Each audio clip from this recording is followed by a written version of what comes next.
This is CBC Here and Now.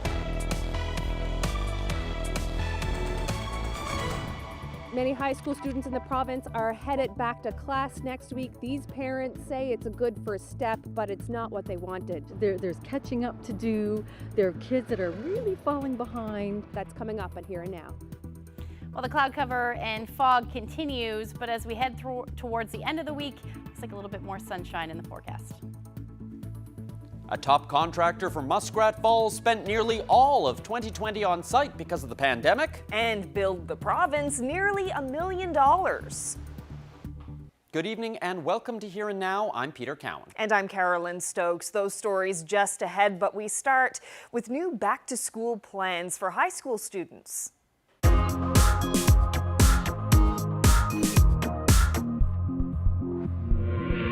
High school students and their parents who have been pushing to get back to class got halfway there today. Those learning online are headed back to the classroom next week under a modified approach where many will alternate between in-class and online. Here and Now's Heather Gillis reports.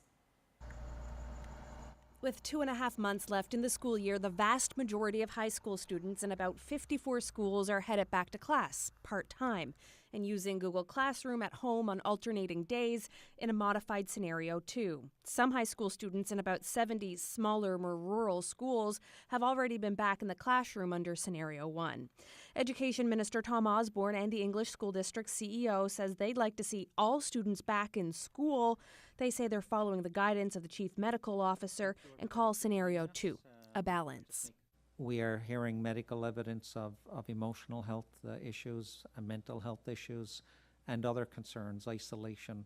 So it was important to try and find a way to maximize the number of students that could be in class. Meanwhile, these parents who had a protest plan today say blended learning is a good first step, but it's not what they wanted. And there is no reason why we can't be back to school full-time. I think a blended model actually can create more work for teachers. And we have low case count now. All our maritime colleagues, they're all back in school. It's been a very terrible, isolating experience. Education opened many doors for me, and I just worry about those children who are being left behind.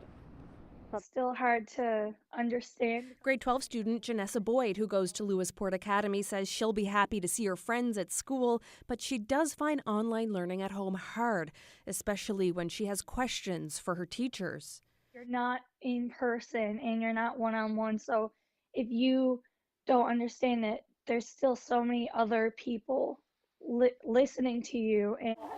Osborne and Stack acknowledge students have been having difficulties and some have become disengaged, with absenteeism rates jumping to 9% in September 2020 compared to 6.2% in 2019.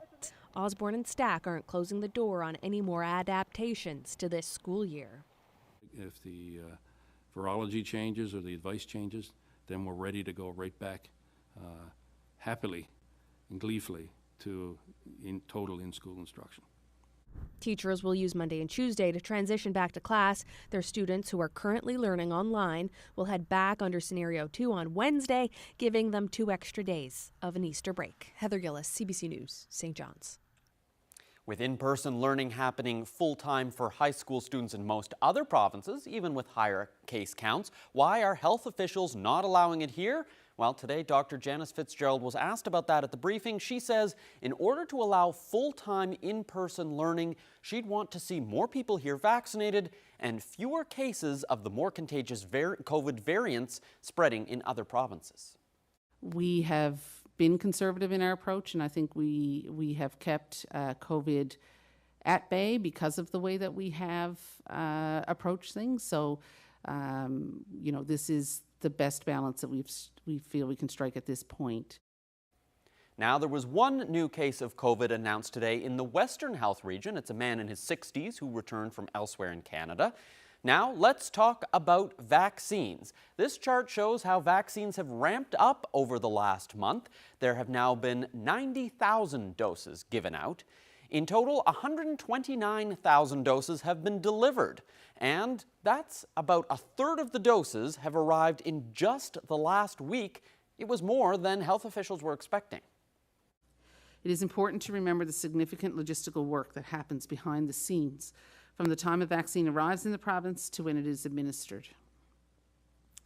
When a shipment arrives, regional health authorities generally have it fully administered within 1 week.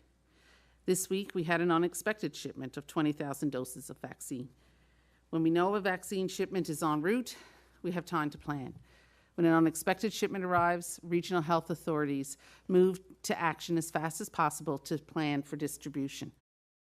Now, those unexpected 20,000 doses are AstraZeneca, and health officials have said that they're going to be available to anyone who wants it from age 55 to 64. Central and Western Health have already started booking appointments, and Eastern Health is expected to announce its plans soon.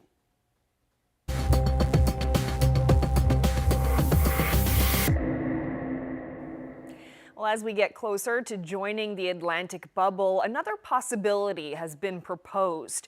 As we've been reporting, the French territory of St. Pierre and Miquelon wants in. A journalist there points out that some residents of the small French islands own property in this province as well. Some people here are owners of cabins on the Brook Peninsula. I got no official numbers, but probably something of about 100 people. So they haven't been able to go and run their houses since the beginning of the pandemic. But not everyone in St. Pierre and Miquelon is on side. There are concerns about opening up their borders.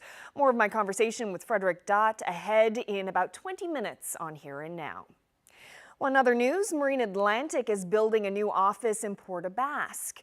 The operator of the Gulf Ferry says the new building will replace its aging administration office. It'll also replace 3 leased offices scattered around the town and hold about 70 employees. The new facility will cost the Crown Corporation millions to build, but it's not clear exactly how much in total. The company spokesperson Daryl Mercer says it's still too early to release those estimates. It does not yet have plans for the existing administration building. Mercer says that facility is aging and requires repairs. The PCs are calling for gender parity in Andrew Furey's new cabinet. Seize the moment and make history. Coming up on Here and Now. We'll go over with our drone and take a picture every day or every couple of days and post that on social media so people can see what the ice condition is like so they can make informed decisions. Coming up, the man behind the drone. Meet a drone operator who's been keeping an eye on the ice levels along the Labrador coast.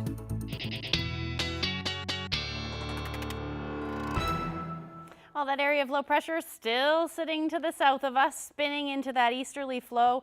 Thanks to a ridge of high pressure to the north, this is what we call a blocking pattern. And until that high pressure system moves out of the way, this area of low pressure has nowhere to go. And that means we're going to continue to see this easterly flow. We can see those showers making their way across the province right now. Some clearing skies down through the southwest earlier this afternoon, leading to some beautiful afternoon temperatures. But that fog still very much in play. Here's a look at the current visibility. 0.2 kilometers in St. John's, and then a little better as we head towards Central and even St. Anthony. You're into some of that thicker fog. Same thing for southwestern portions. Taking a look at the visibility or the fog forecast as we head through the day tomorrow, looks like that fog will retreat to the coast for the most part.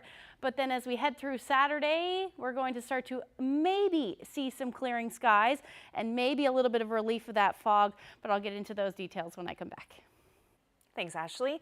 Well, the bills for the Muskrat Falls project are continuing to mount, and it appears the pandemic is not helping. As the CBC's Terry Roberts reports, Nalcor paid nearly $1 million last year for the services of a single member of the project team.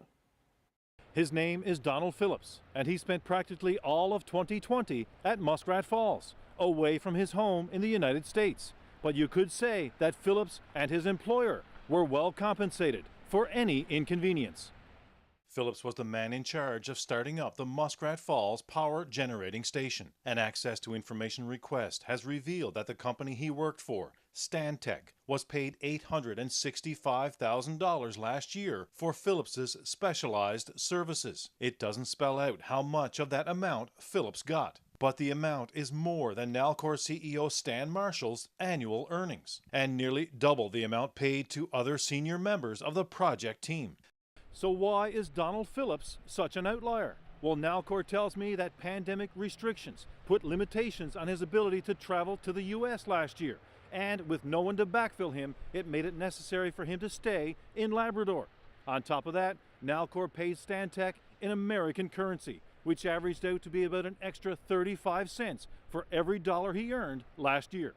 Phillips left the project in January, but during his overall 18 months in Labrador, his services cost Nalcor a total of $1.26 million. Donald Phillips was part of what's called the project delivery team. Now, as of last month, there were nearly 200 contractors on this team. Their goal to finish this troubled project in the coming months, a project that's years behind schedule and billions over budget. Terry Roberts, CBC News, St. John's. The Fisheries Union is calling a break-in and fire at its offices in St. John's a serious attack on the union. The FFAW says it happened early Sunday morning at the offices on Hamilton Avenue in St. John's. Someone broke in through a back window and started a fire. Firefighters were able to put it out, but there's significant water damage from the sprinklers. You can't see the damage from the outside. In a news release, the FFAW says it's grateful no employees were in the building at the time, but it believes the situation could have become a tragedy since there are many homes nearby. The union calls the break-in an act of violence against its 13,000 members. About 50 people work in the building, not just with the union, but also with other fisheries-related organizations. The union says its workers are out of the building temporarily, but still doing their jobs. While $10,000 worth of narcotics are missing after a pharmacy break-in, it happened at Green's Pharmacy in Dildo in the early hours on Friday. Police say thieves got inside by cutting a hole in the side of the building, and they made off with fentanyl patches and other powerful drugs. The RCMP is warning the public that the drugs could be dangerous if used incorrectly. Cameras captured video footage of two people who police are now trying to track down.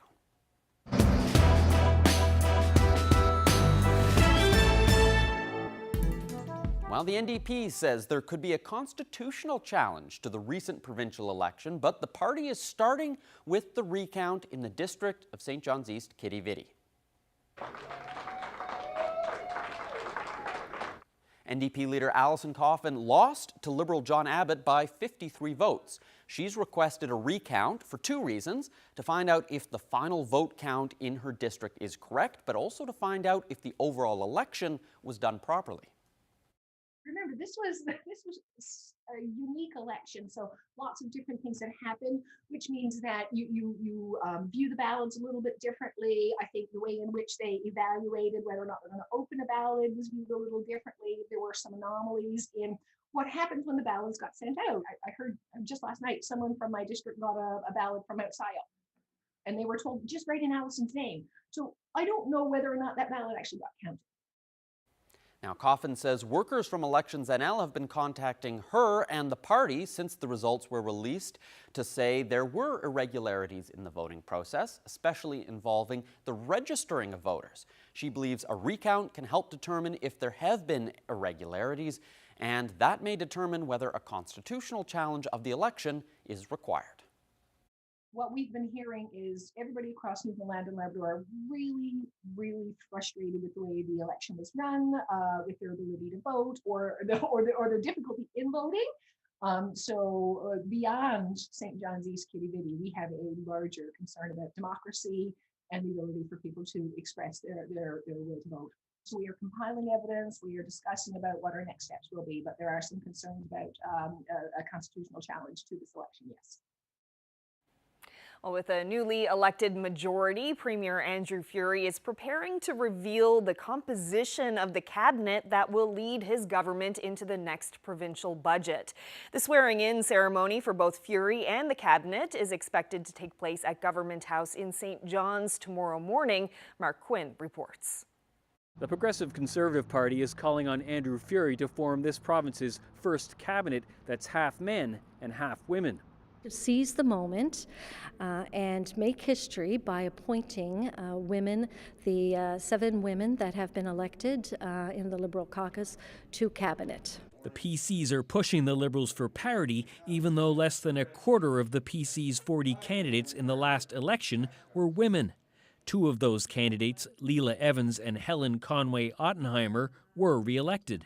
There were 7 that were unsuccessful, unfortunately, but they were amazing women who had so much to offer. But we are working hard to see that women will be elected. Furey's last cabinet was sworn in last August. That 14-member cabinet included 3 women. 7 of the 22 Liberal candidates elected in the 2021 provincial election are women. If the new cabinet includes 14 members or less, it would be possible to have gender parity. But speaking today at the COVID-19 briefing, the Premier isn't revealing any details yet. Well, I'll see you tomorrow, Peter, when I unveil the cabinet. Another question is, will the MHA who was once Furey's rival for the leadership, John Abbott, be included in this new cabinet? Some say he should be rewarded for taking down the leader of the NDP in the NDP stronghold of St. John's East, Kitty Vitty. Mark Quinn, CBC News, St. John's.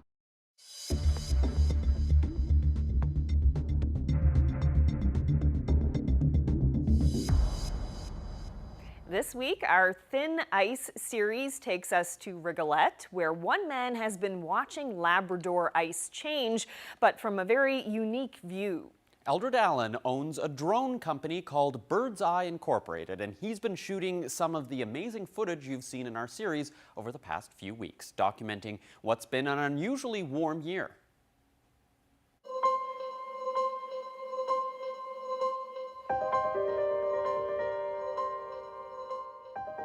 In the springtime, when the ice starts to melt and, as the conditions are getting worse, we'll go over with our drone and take a picture every day or every couple of days and post that on social media so people can see what the ice condition is like, so they can make informed decisions whether they feel it's safe to travel on or not. Utilizing a drone has really provided this new perspective and also opened up a new avenue of gathering information on sea ice condition and whether it's safe to travel, and it's just a really unique perspective to get up and see ice moving. And where I live in Rigolette, we've got open water and there are always ice pans floating by, and just to get the drone up and see how those ice pans move out in the ocean, how they're pushed around by the tide, how they collide together and stuff, it's kind of there's almost a dance to it, and there are lots of abstract lines and patterns and everything, so it's quite beautiful to see from that vantage point as well. There's seriousness to it, of course, and also a chuckle to it, seeing the seal there and really enjoying itself and sunbathing, and then falling into the ice, because of course there's no concern for the seal falling into the water. But it drew an unfortunate parallel with seeing the seal break through the ice when it wasn't expecting to, because that's what's unfortunately occurring with people now midwinter. When they travel to locations where they think it might be safe, and it could be snow covered or the ice is just not as thick as they expected it to be, and they fall through unexpectedly, just as the seal did.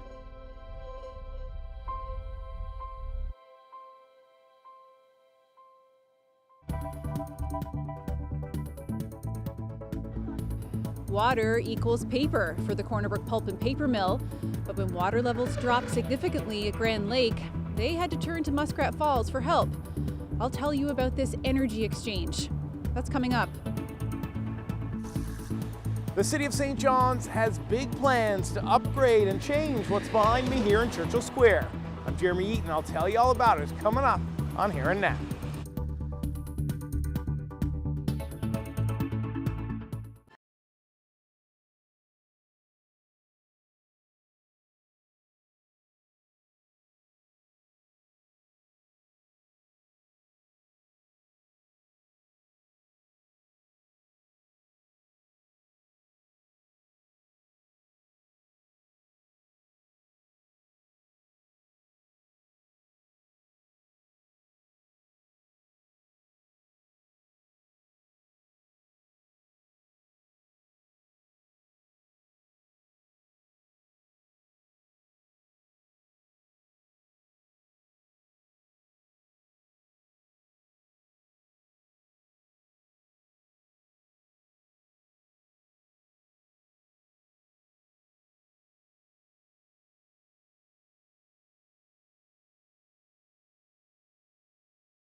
Welcome back to Here and Now, and now to Corner Brook, where the paper mill is getting a much-needed boost from Nalcor. That saved hundreds of jobs and kept the mill running at full capacity. Here Now's Colleen Connors explains the need for this energy exchange. The mill is in full operation today, running smoothly. That's because the province and Nalcor stepped in to help with power production. The mill depends on electricity from the Deer Lake power plant, and the plant depends on water from the Grand Lake reservoir. But Grand Lake is dried up. From where we would typically be at this time of year, we're in the range of 6 feet from what would be considered normal. Sandy Lake feeds into Grand Lake, and this rock and sand you see, that's supposed to be under 8 feet of water. So the Grand Lake Reservoir, we've been tracking low precipitation levels ever since last June, all the way through 2020, through the fall, and then that continued into 2021 with a much lower than normal snowfall.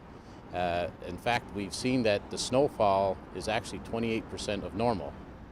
No rain or snow, and very little spring runoff. Levels haven't been this low in 50 years.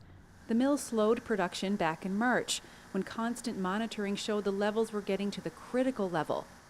But it wasn't enough. The province and Nalcor stepped in to help arrange a solution, an energy exchange. Energy from Nalcor will actually flow into the mill operations. That will allow Grand Lake to return to its normal level with precipitation as we go forward. And at that point, we'll be able to then push the energy back into the grid and back to Nalcor in return. A $250,000 tariff allows that exchange to happen. If the mill didn't borrow this energy, it would have been forced to shut down almost half its production. We were at risk of having to shut down the number 2 paper machine in order to ensure that we could still generate enough hydroelectric power to keep the number 7 machine running. That would impact hundreds of jobs at the mill and also in the forest industry throughout the province. There's no end date for this energy exchange. The hope is that the West Coast will see some significant rainfall in the weeks and months to come to get those water levels back up to where they should be. Darren Pelly is the only person hoping for a very wet summer. Colleen Connors, CBC News, Corner Brook. Weather update is brought to you by the Healthcare Foundation Home Lottery. Bonus deadline is midnight Friday, April 9th. Order tickets now at hcfhomelottery.ca.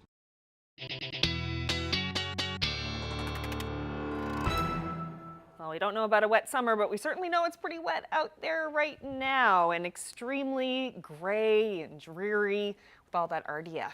Unfortunately, yes, and it's keeping those temperatures quite cool for eastern areas. Let's take a look at the temperatures today. 4 degrees for St. John, 7 in Gander. You can see right along that northeast coast and that onshore flow, temperatures are hovering around 2 to 4 degrees. But look at the southwest, beautiful afternoon today. That's who benefits mainly when we start to see these easterly flows. 14 degrees in Stephenville, 13 in Burgeo, same thing for Port aux Basques. And these temperatures you haven't seen in months, since November and October of last year. And then up through Labrador, we're looking at those temperatures into the single digits on the plus side of the mercury again, and we're still sitting there. Lost a few degrees here and there, but overall still looking at a beautiful evening for the southwest at 12 to 13 degrees. You are going to see your temperatures drop tonight, though. You can see on the satellite radar, there's all those clear skies, but the showers are moving through from east to west. And then if I zoom in a little bit, you can see about a half an hour ago, we started to see some clearing skies, and the sun is peeking out, so that should be a pretty nice evening, but that shower activity will continue to the south. Taking a look at the future tracker, you can see we're going to potentially, or more than likely, going to see those partly to mostly cloudy skies continue for the west, with some showers moving in as we head after midnight, and then we should see the shower activity taper to drizzle. And again, some clearing skies along the south as well. Not a whole lot happening across Labrador either. A few showers for the west, and then potentially through central as well, but some clearing skies again along the strait as well as we head into the morning hours. Here's your temperatures tonight, hovering near about 2 degrees for most of us, a little warmer to the south. And those winds will stay generally out of the southeast, again, the northeast, about 20 to 30 kilometers per hour. Light winds to the north, and then we've got those temperatures hovering around the 0 degree mark. So what does fall, or the drizzle that will fall for central and southeastern portions, will likely fall as freezing drizzle tonight. Otherwise, again, partly to mostly cloudy skies for the rest of the Big Land. Now, looking through to tomorrow, it looks like we should see that fog in the beginning of the day, and then that should retreat to the coast into the afternoon.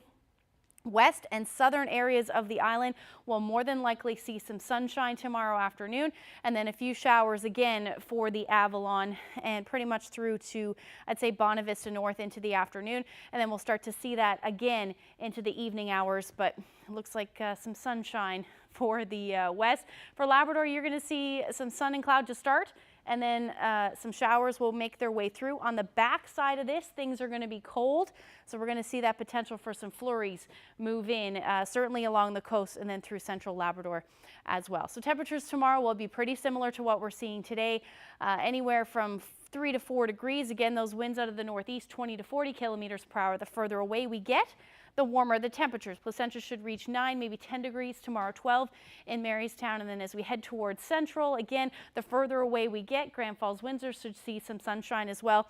Temperatures anywhere from 2 to 3 degrees along the northeast, and then a little bit warmer towards Gander, sitting around 7 degrees. The warmest will be in the southwest again tomorrow afternoon, anywhere from 10 to 13 degrees with some sunshine. Again, the showers will move in late day for the Humber Valley as well as Corner Brook, and then staying into that onshore flow again for the northern peninsula, so temperatures should be a little bit cooler, although some peaks of sun along the strait, generally light winds. And then as we head further north, again, we're going to see that potential for some snow move in as we head into the evening hours. So showers to start, and then flurry activity expected into the afternoon hours. Happy Valley, Goose Bay looking at 6 degrees tomorrow, and then some shower activity for Lab City and 5 degrees. Same thing for Churchill Falls. Your winds out of the southwest about 15 to 20 kilometers per hour. So that's a look at the forecast for tomorrow.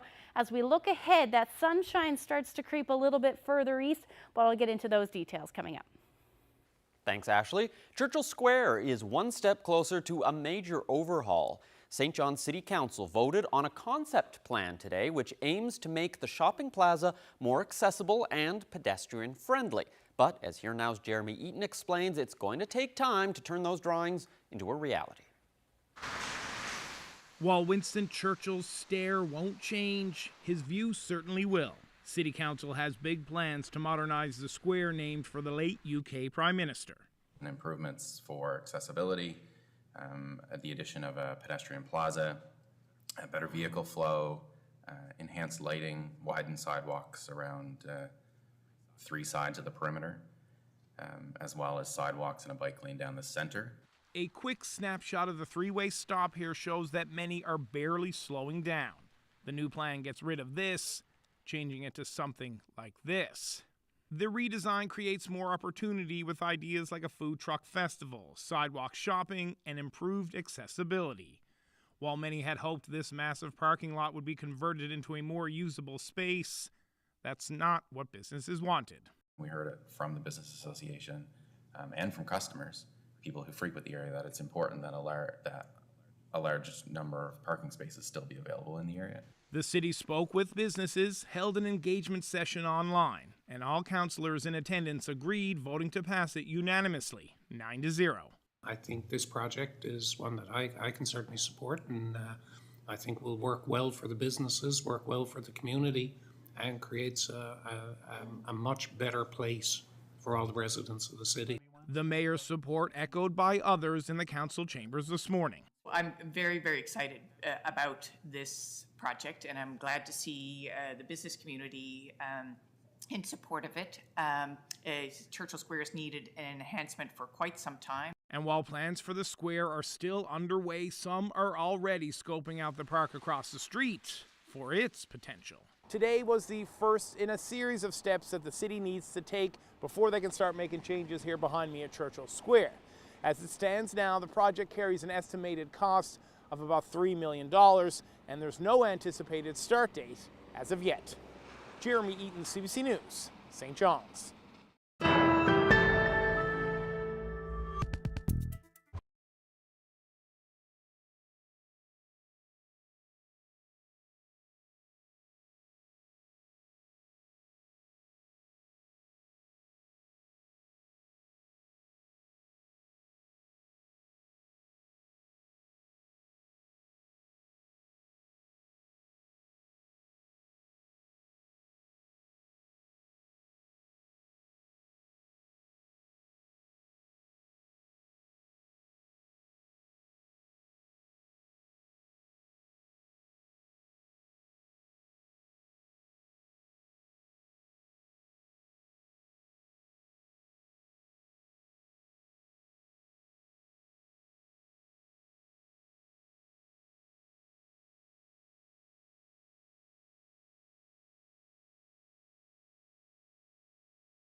Well, as this province gets closer to rejoining the Atlantic bubble on April 19th, the local government of St. Pierre and Miquelon is also hoping to be welcomed into the bubble. It would mean that the 6,000 people who live in the French territory located 25 kilometers off Newfoundland's south coast could travel freely in Atlantic Canada without having to self-isolate for 2 weeks. Now, opening the border would be a federal decision, but the territory's president is calling on Premier Andrew Furey to help facilitate discussions. Premier Furey said today he would welcome the idea if the federal government and the chief medical officer of health were also on board. Certainly if it's safe and the epidemiology is reflective of it being safe, and it's okay with our public health officials here, and frankly aligned with the rest of the public health officials in the Atlantic bubble. We wouldn't want to jeopardize the Atlantic bubble. I wouldn't personally have a problem with it. So how is all of this going over in St. Pierre and Miquelon? Joining me now is journalist Frederic Dott with France 24. Thank you so much for being here. Hello, Caroline. Hello, everybody. So why does St. Pierre and Miquelon want to join the Atlantic bubble? I think we have a lot of reasons to want to join your bubble, your Atlantic bubble. First, since last January, traveling is almost forbidden for us unless you have a very good reason for health or someone you absolutely should see in France. You can't take a plane from Saint-Pierre to go elsewhere. We have restaurants and sports and bars and theater open here. But because we are COVID-free, but islands are 244 kilometers square kilometers, and being able to go out is probably now a matter of health for lots of us. And what kind of connection does St. Pierre and Miquelon have with this province? You know, in pre-pandemic times, were many residents traveling to Newfoundland to, do their shopping or do other kinds of business? Yeah, in both ways, actually. We go on tourism on the Burin Peninsula and also up to St. John's a lot. And you come here. The biggest part of our tourists that we receive from May to September, they are Canadians and Americans, and they arrive through Fortune with our ferry. So because of the closing of Canada and also the closing of France, hotels here and shops in Saint-Pierre and in Miquelon have real trouble to keep their business opened for our tourism economy. Opening now is also absolutely mandatory. And not everyone in the territory is in favor of joining the bubble. What kinds of concerns are there? You are right. Not everybody here asks it because of the consequences on our direct flights. You know, we have on summer now direct flights from Paris to Saint-Pierre. And we have also one weekly fly from Montreal. And now tourists and visitors that come to visit us from Paris and from Montreal are only asked to self-isolate from 7 days. 7 days of self-isolation plus 2 PCR tests. If we enter the bubble, we will probably have to do, like you, 14 days of self-isolation. And maybe some people here won't accept this. And you have to keep in mind also that we are being vaccinating right now. At the end of May, maybe the mid-May, we will be totally vaccinated here. So probably at this time, we will dream of the end of this self-isolation. Well, Frederic Dott, thank you so much for giving us a look at what's happening in your neck of the woods. Thank you, Caroline. Thanks.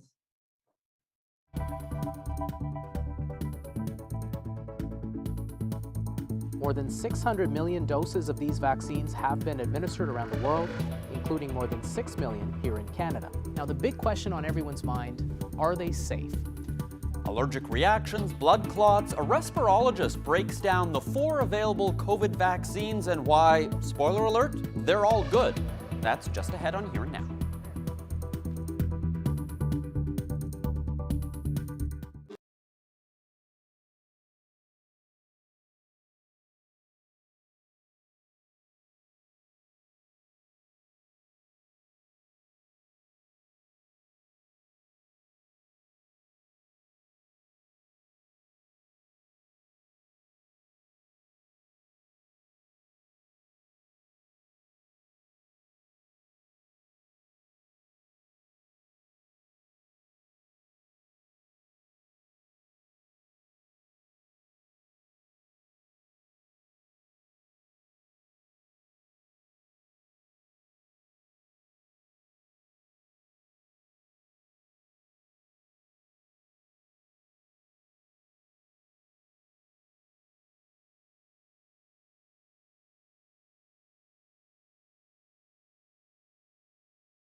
Welcome back to Here and Now. There are now 4 approved vaccines in this country. Many Canadians want to make sure they get the best one, but which one should you get? Dr. Samir Gupta explains the difference and why he thinks you should take the first one that's offered. Like many doctors on the front lines of the pandemic, I'm getting a lot of patients asking which vaccine I think is best. And my answer is always the same. The best vaccine is the first one you can get into your arm. It might take a little convincing, but let me tell you why all the vaccines we have are excellent and why they all perform about the same. Let's compare 4 vaccines approved in Canada and being used across the world right now. How do they work? Pfizer and Moderna. These were the first 2 vaccines out of the gate. Both require 2 shots, both are mRNA vaccines. mRNA is a molecule that our cells use to produce proteins. In this case, they've built an mRNA that holds the code for the spike protein of the novel coronavirus. When that mRNA goes into our cells read the code and produce the spike protein, which then triggers our immune system to make antibodies. And in case you're wondering, mRNA is a type of genetic material, but it's not DNA. and it can't do anything to alter your own DNA. So those are the mRNA vaccines. Now let's look at AstraZeneca and Janssen. The Astra vaccine requires 2 shots, but the Janssen vaccine requires only 1. Both of these use what's called a viral vector. In other words, instead of using mRNA to get our bodies to make the spike protein, they use a virus called adenovirus. That adenovirus is harmless to us, but it's designed to contain the same coronavirus spike protein. And when our immune system is exposed to that protein, it creates antibodies that protect us from COVID-19. Now, the big question on everyone's mind, are they safe? More than 600 million doses of these vaccines have been administered around the world, including more than 6 million here in Canada. And as expected, about 1 in 10,000 people have gotten severe allergic reactions to the shots, and those have mostly been people with a strong history of allergies. But the good news is that if there are any other side effects, they're extremely rare. And what about those unusual blood clots with the AstraZeneca vaccine? Well, they're so rare that even if they are from the vaccine, your chances of dying from COVID-19 in this country would be at least 50 times higher than your chances of getting one of those blood clots from the vaccine. Those risks may be different in people under 55, and more research is underway. Now, the vaccines will give you some arm pain and a day's worth of muscle aches, some fatigue, and even fever. But those are actually good things because it means that your immune system is working. How well do they work? Pfizer, 95%, Moderna, 94%, AstraZeneca, 62%, Janssen, 67%. These are efficacy numbers. In other words, how much less likely you are to get sick from the virus if you're vaccinated compared to not vaccinated. But the thing about these numbers is that they're constantly changing. For example, the AstraZeneca vaccine was just found to be 76% effective in the US trial. And those numbers are when the shot is given 1 month apart. When you spread it out 3 months, it's 81% effective. And the Janssen vaccine averaged out to 67% across countries, but in the US, it was 72% effective. But surely 95% has got to be better than 72%, right? Actually, we don't know. And that's because these studies were done at different times and in different parts of the world. Vaccines are less effective against the newer variants of concern that are now here. The Pfizer and Moderna trials were done when we didn't have these variants of concern, whereas the AstraZeneca and Janssen trials were done more recently when variants had already begun to circulate. Also, these are the numbers for the Pfizer and Moderna vaccines when you get your shots 3 or 4 weeks apart.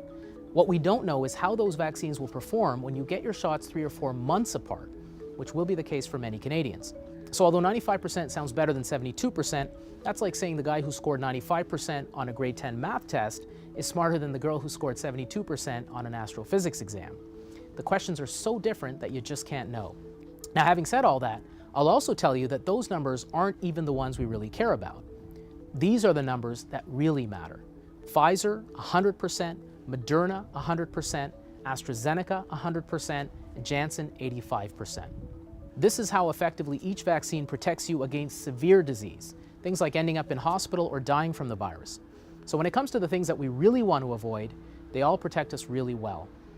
So if you're holding out for what you think is a better shot, you might just be refusing a vaccine that keeps you off a ventilator in the hopes of getting one that might protect you better from getting the sniffles. So if you're lucky enough to be offered a vaccine, go get it. The sooner we can all do that, the sooner we'll get through this pandemic together. A lot of interesting info in that. Well, COVID-19 is causing major headaches for the Vancouver Canucks. The team confirmed today that 25 individuals have tested positive for the virus. 21 of those are players, including 3 from the team's taxi squad. 4 are staff. 1 additional player is considered a close contact. The source of the infection has been confirmed as a variant, and full genome testing is underway. Last month, the Canucks postponed a game against the Calgary Flames after 3 positive test results. Well, as if COVID-19 weren't enough to worry about, experts in New Brunswick are scrambling to learn more about another public health threat. It's a mysterious disease that appears to attack the brain. More than 40 cases have been diagnosed, and now a 6th person has died. The CBC's Kayla Hounsell explains why patients' families are worried, but also hopeful. This is Roger Ellis, and this is how he's been since he collapsed at home nearly 2 years ago. Just weeks before, he had been dancing with his wife. Within the first few weeks of being in the hospital, he was having hallucinations, delusions, memory loss. He went through a battery of tests. It's not cancer, it's not a brain tumor, it's not a stroke, it's not epilepsy. We just want to know what it is. Now, another possibility, an unknown neurological disease first detected in New Brunswick in 2015. But the public was only told about it 2 weeks ago, after Radio-Canada obtained an internal memo. That's when the Chief Medical Officer of Health confirmed something unusual is happening. So it most likely is a new disease. We haven't seen this anywhere else. The cases are concentrated in the Moncton region and the Acadian Peninsula, 44 in total. 6 people have died. Ellis is not among the confirmed, but the doctor at the helm of the research has agreed to take on his case. The initial symptom is unusual behavioral changes that include most of the time anxiety, sometimes aggressivity. Dr. Marrero initially believed his patients had Creutzfeldt-Jakob, a rare and fatal brain disease, but the tests came back negative. Still, Marrero says there's no need to panic. This team effort is an effort of hope, not of despair. We actually believe we will find it. Steve Ellis, who now lives in Nova Scotia, is hopeful, but says the lack of information is causing speculation. People are very nervous about what it could be. Is it the fish that I ate? Is it the air that I breathe? Is it the soil that I touched? He's worried it may be too late for his father. Ready to go for a walk? We went. Ellis has created an online support group to connect with others who are undiagnosed, hoping together they can help identify the cause of the still mysterious disease. Kayla Hounsell, CBC News, Bridgewater, Nova Scotia.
Tommy, listen to this.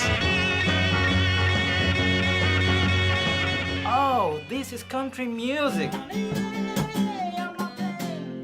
first got interested in synthesizers probably when I was in junior high school, from what I remember. I don't know if I would have released this album if it weren't for the pandemic. I literally got just so involved with the guitar itself.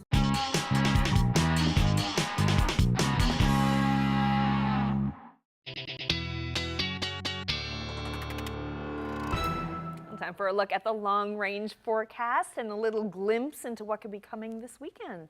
Yeah, maybe a little bit more sunshine, but also some cooler temperatures, unfortunately. Let's take a look at the future tracker for Friday. You can see that snow up through portions of Labrador. That's going to swing south as we head through the day on Friday. Again, that easterly flow, more like northeasterly flow, will continue for the Avalon, and we're going to see some showers continue through the afternoon on Friday. And behind that, see a little bit of a pivot, and that's going to bring that snow further south. Right now showing that it's going to stay a little bit east, or rather west of the Avalon, so we'll see what happens into Saturday night, but that's what it's looking like at this point as we continue to see that onshore flow with the potential for some showers, and then staying unsettled as we head into Saturday, pretty much for the rest of the province as well, with a little bit more flurry activity or some light snow for the west coast as well as western portions of Labrador. As we head into Sunday, or at least Saturday night into Sunday, we get back into that flow. Some milder temperatures will move in, and it will be rain at this point. Taking a look at the temperatures for Friday, again staying nice for the west and southern portions of the island into the double digits. Progressively cooler as you head east. Gander 5 degrees 4 in St. John's, and then we've got that potential for snow as temperatures below zero for Nain, hovering there for Lab City, and then just a few degrees above zero for the remainder of the Big Land. Cartwright should see a transition from snow to rain into the afternoon, and then same thing along the strait as well as the northern peninsula. As we head into Saturday, some cooler temperatures right across the board. So back down to those single digits for the west coast as we get into that more northerly flow, which is bringing that potential for some snow again. Temperatures should stay above zero for most of the Big Land, and then we're looking at temperatures again anywhere from 1 to 4 degrees across the island. Maybe a little bit of sunshine for the southern portion. Taking a look at the next 5 days, I have that sun icon in there for Sunday. That might be a little bit too ambitious, but it's there nonetheless to give us a little bit of hope. As we head into Monday, we're looking at about 4 degrees, but again, those temperatures hovering anywhere from 2 to 5 through the week. As we head through Central, that sunshine pretty much ends, or the potential for sunshine pretty much ends on Friday. Saturday, Sunday, Monday look a little gray, with the potential for some flurries. Same thing for western Newfoundland, but your temperatures will start to creep up to about 8 degrees by Monday. And then eastern Labrador, you're staying above zero, but also staying unsettled as we head through to the beginning of the week. And then for western Labrador, same thing, temperatures just a few degrees above zero, but your overnight lows will stay there as well. Wanted to share this photo. Quiet evening at Gillam's Beach. Laura shared that one with us. If you have any weather photos, send them to nlphotos@cbc.ca. Wonderful. Wonderful. All right, so before we finish up, tomorrow's going to be an interesting day on the political front. The cabinet's going to be sworn in. Peter, what are you going to be looking for tomorrow? It'll be interesting because all of the cabinet ministers got re-elected in the last election. So if Andrew Furey wants to bring in some of the new faces who were elected, he either needs to build a bigger cabinet, more than the 14 people that he had before, or he has to tell some existing cabinet ministers they don't get a cabinet post anymore. So it'll be interesting to see which familiar faces are back in, what new faces. It's always a tricky job to try and balance a new cabinet, so we'll see how Andrew Furey does it tomorrow morning. All right, and we'll bring you all the details tomorrow night on Here and Now. Thanks for watching, everyone. Have a good night. Good night.